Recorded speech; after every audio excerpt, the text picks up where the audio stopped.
Fala galera tricolor, destaques Netflu no ar. Vem comigo para ver as principais notícias do Flusão dessa terça-feira. E a gente começa o programa de hoje falando sobre a provável nova fornecedora de material esportivo do Fluminense. O Netflu já havia antecipado aí há algumas semanas que o Fluminense estava em negociação com a Umbro, né? E o Mário Bittencourt, presidente do clube, confirmou que os dois estão muito próximos de um acordo. O clube e a empresa estão bem próximos ali, bem pertinhos de um acordo para o ano que vem. Já se sabe que a Under Armour não fica no Fluminense, eles vão sair não só do Fluminense, mas do futebol também, né? E o Fluminense está desde já negociando aí com a nova fornecedora de material esportivo, que deve ser a Umbro. Se tudo correr bem, se a Umbro realmente fechar, assinar contrato com o Fluminense, o lançamento do novo uniforme, a estreia deve ocorrer em março do ano que vem. O que você acha da Umbro como nova fornecedora do Fluminense? Coloca aí nos comentários e vamos discutir sobre esse assunto. E depois da vitória do Fluminense por 2-1 sobre o Grêmio no Maracanã, no último domingo, o atacante João Pedro, ele foi personagem aí de um episódio um pouco chato, né?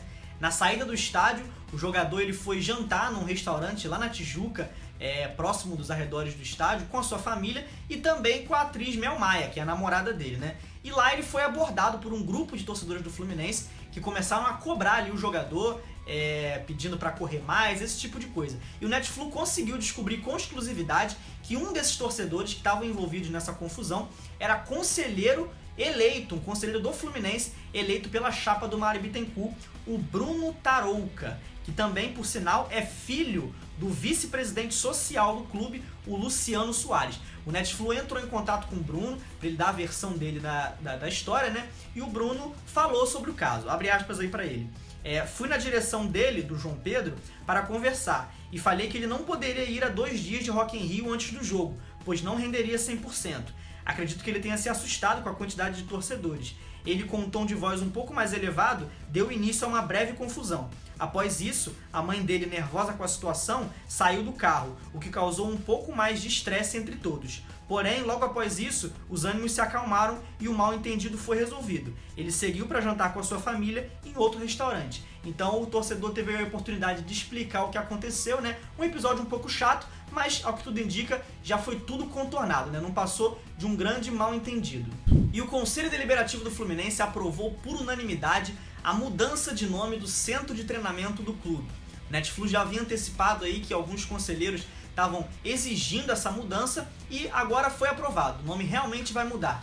O CT do Fluminense, que se chama Pedro Antônio, em homenagem ao ex-dirigente que cedeu ali o empréstimo para o Fluminense construir o espaço, agora vai se chamar Carlos José Castilho, uma grande homenagem a um dos grandes ídolos da história do Fluminense. A cerimônia de formalização, né, do novo nome deve ocorrer no dia 27 de novembro, data do aniversário do Castilho, que se estivesse vivo completaria aí 92 anos. Uma homenagem justíssima, né? O que você acha? Coloca aí nos comentários se você acha que essa homenagem do Fluminense é justa. Eu acho absolutamente justa. Castilho é um dos maiores ídolos da história do Fluminense, porque muitos atletas deram sangue e o suor pelo Fluminense, mas somente um deu ali uma parte do seu corpo por amor ao tricolor, e agora vai ficar aí eternizado como o nome do centro de treinamento do clube. E no programa Bem Amigos de ontem, do canal Sport TV, o presidente do Fluminense, Mário Bittencourt, fez um pronunciamento oficial sobre a polêmica discussão entre o Paulo Henrique Ganso e o Oswaldo de Oliveira. Os jornalistas que estavam no programa comentaram sobre o assunto e criticaram duramente ambos os lados, né? Tanto o jogador, por ter xingado ali o treinador, chamado ele de burro, como também o técnico do Fluminense, né, que chegou até a fazer um gesto obsceno para a torcida do Fluminense, que estava pegando muito no pé dele.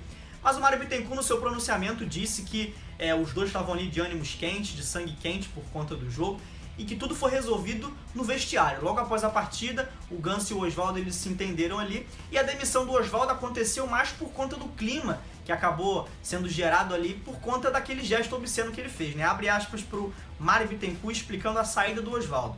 A saída dele se deu muito mais em razão do clima que se criou posteriormente a uma reação do próprio treinador, com relação aos nossos torcedores e também pela avaliação de critérios técnicos nossos, que a gente entendeu que naquele momento tinha que fazer a mexida, ou seja, além, né, do gesto obsceno, a diretora do Fluminense entendeu que o time não vinha bem, que realmente não vinha, né, vinha atuando muito mal o Fluminense nos últimos jogos, e que era melhor trocar, né, eles viram por bem trocar o comando antes que fosse tarde.